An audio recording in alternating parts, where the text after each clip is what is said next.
రైతు దగ్గర 2 కాంటాలు పెట్టాలని త్వరగా చేస్తారు.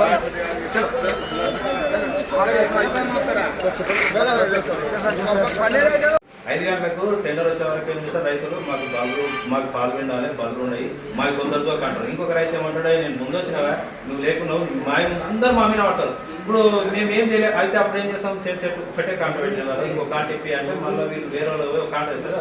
ఒక కాంటారో 2 ఎక్కించి ఇద్దరు గుంజేది. అప్పుడు మేము ఒక్కొక్కరం ఎక్కిస్తాం, ఒక్కరం ఎక్కిస్తాం. అట్లా తొందర నైట్ 3 కానీ చేస్తాం. దానివల్ల మాకు ఇబ్బంది అవుతుంది, రైతులకు ఇబ్బంది అవుతుంది. మీరు కొంచెం టెండర్ డబ్బున వచ్చేటట్టు రిక్వెస్ట్ చేస్తున్నాం. ఇప్పటికి 10 సార్లు చెప్తాం సార్, ఒక్కసారి కాదు. ఏదో చైర్మన్ సార్ ఉన్నాడు కానీ ఎన్నిసార్లు చెప్పినాం సార్, మాట్లాడదాం సరే 10 సార్లు అదే మాట చెప్పి మాట్లాడతాం.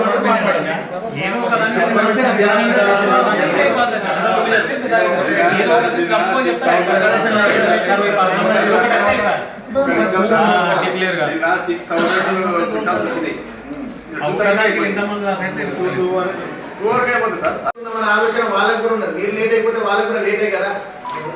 కాబట్టి మీకు ఉద్దేశపూర్వకంగా కమిషన్ ఏజెంట్లు కానీ, వర్తకులు కొనేవాళ్ళు కానీ, మన ఇది కానీ టైంకి చేయడానికి లేదని కానీ మీరు ఏదో మీకు లేట్ చేసి ఇంకేసి ఆలోచన లేదు అంటూ వాళ్ళు చెప్తున్నారు. కాబట్టి ఉన్న టైం సద్వినియోగం చేసుకోండి. ఎందుకోసం అంటే రైతులు కూడా మీకు సాయం చేస్తున్నారు. ఎందుకోసం అంటే అర్థం రాత్రి తెచ్చినా కూడా మీ అకౌంట్లో తెచ్చి జరిగిందంతా రాత్రి కొంచెం ఓపిక పట్టాడు. మరి ఏం చేస్తాం, ఉన్న టైం ఎంత చేసుకుంటే అంత సర్వీస్ మీకే వస్తుంది కదా.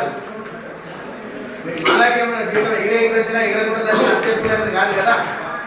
8 గంటలు చేసుకుంటే ఎక్కువ, నాకు 10 గంటలు నిలబడి పైసలు ఎక్కువ వచ్చినా కాదు కదా.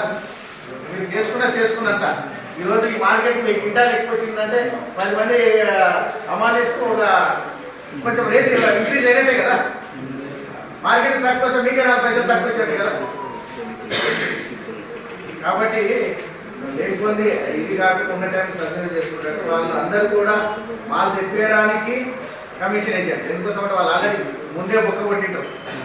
అది ఎట్లా పూడ్చుకోవాలంటే ఇక్కడికి వస్తే